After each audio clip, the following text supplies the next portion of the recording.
Drop it.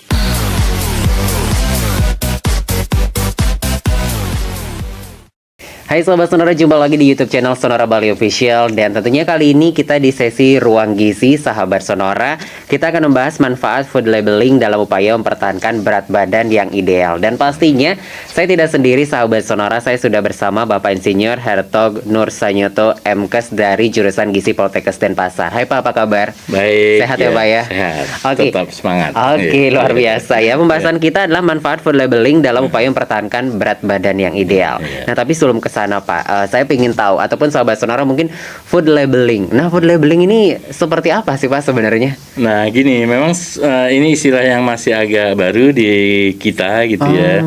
Tapi kalau di luar negeri sudah menjadi suatu hal yang biasa.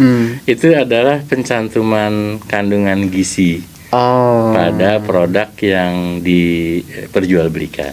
Oke, berarti yang banyak kandungan kayak apanya itu ya Pak ya, food labeling. Jadi itu memang ya.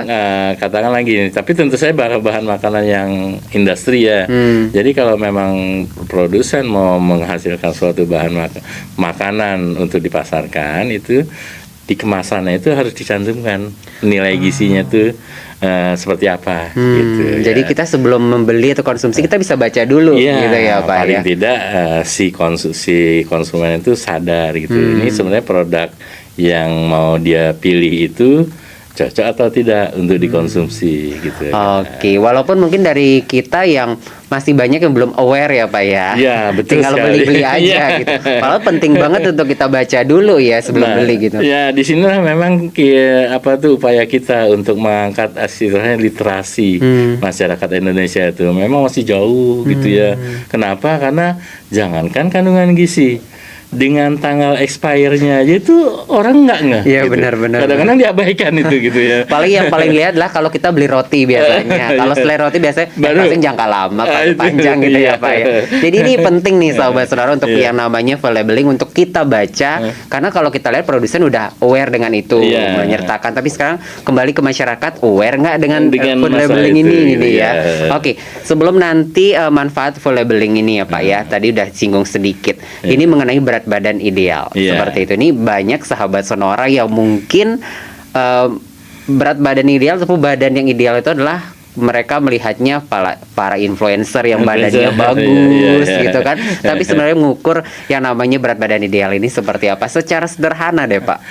Sebenarnya kalau mau secara sederhana tuh gini, ada rumusnya kok. Rumus mengukur berat badan ideal itu yang paling sederhana itulah rumus ini apa istilahnya, namanya rumus Dubois sih namanya. Jadi tinggal tinggi badan kita dikurangi 100.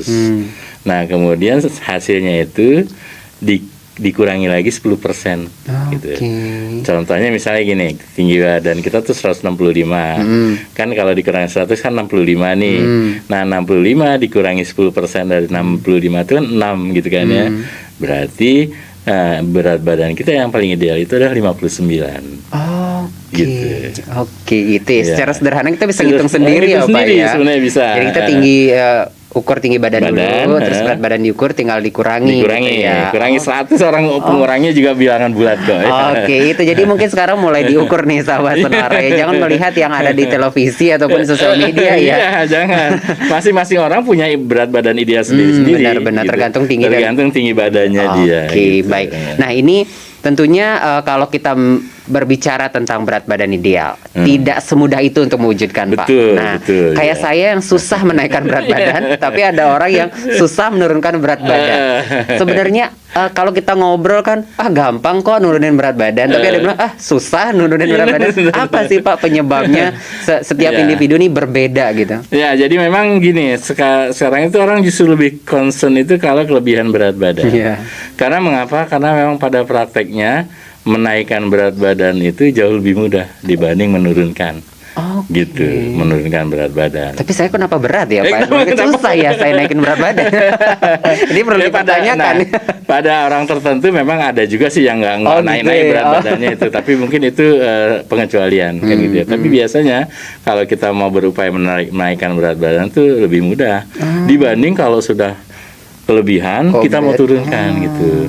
Kenapa itu bisa terjadi Pak? Nah, jadi memang gini, jadi kelebihan berat badan itu sebetulnya itu kan terjadi karena penumpukan lemak di dalam tubuh kita. Nah, lemak itu cara dia menyimpan kelebihan itu ada dua cara. Jadi pertama, jadi kan sebenarnya berat badan itu pencerminan kelebihan energi yang masuk ke tubuh kita. Nah, kelebihan energi itu disimpan dalam lemak gitu. Nah, lemak itu cara menyimpannya dua cara. Yang pertama, dia itu memperbesar ukurannya.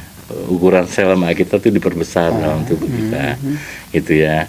Nah, kemudian sampai batas tertentu kalau misalnya ukurannya sudah maksimal, dia akan membelah diri gitu. Bisa membelah diri ya? Iya, kan sel memang caranya dia berkembang tuh pertama itu memperbesar, kemudian dia membelah diri, mitosis gitu misalnya. Nah, yang bahaya itu adalah kalau dia sudah sampai membelah diri. Nah, jadi sebenarnya gitu. Karena kalau membelah diri kan dia banyak itu. Jadinya, ya. Nah, itu udah nggak bisa dikendalikan lagi. Nah, itulah yang disebut sebagai kegemukan, obesitas gitu.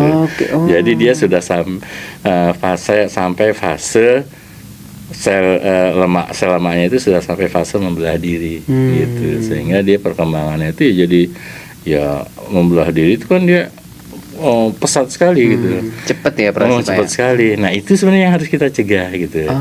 Jadi kalau malah masih dalam tahap memperbesar dirinya sih masih gampang itu.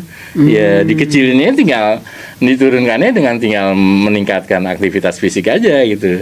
Otomatis dia kan akan mengecil lagi ini sel lemaknya itu. Tapi kalau udah membelah kalau diri, udah banyak itu, udah nggak bisa dengan kita gerak fisik aja gitu ya. Iya, harus banyak sekali upaya yang harus dilakukan itu gitu.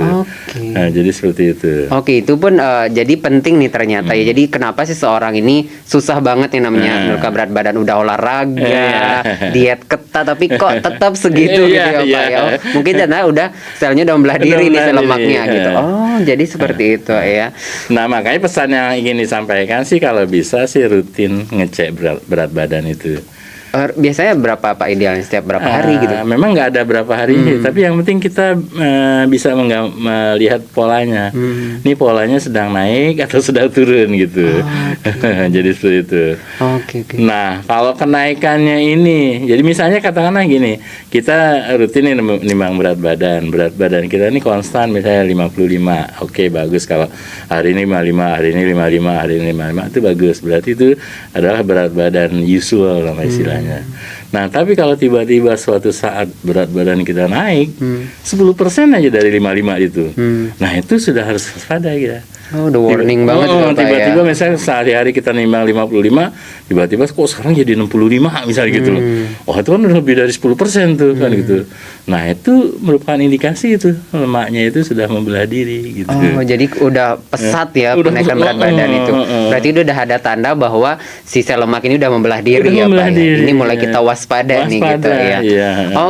Nah, tentunya kalau sudah terjadi agar tidak terjadi obes ini seperti apa sih Pak? Mungkin sedikit disinggung gitu ya. Pola makan yang benar nih untuk kita tetap semua memiliki berat badan yang ideal ini. Nah, makanya salah satu upaya itu adalah ini, kita mau menyebarluaskan food labeling itu karena gini, supaya masyarakat tuh paling tidak sadar gitu bahwa gizi itu ya penting gitu. Artinya kita bisa memperkirakan karena gizi itu kan yang penting ukurannya pas.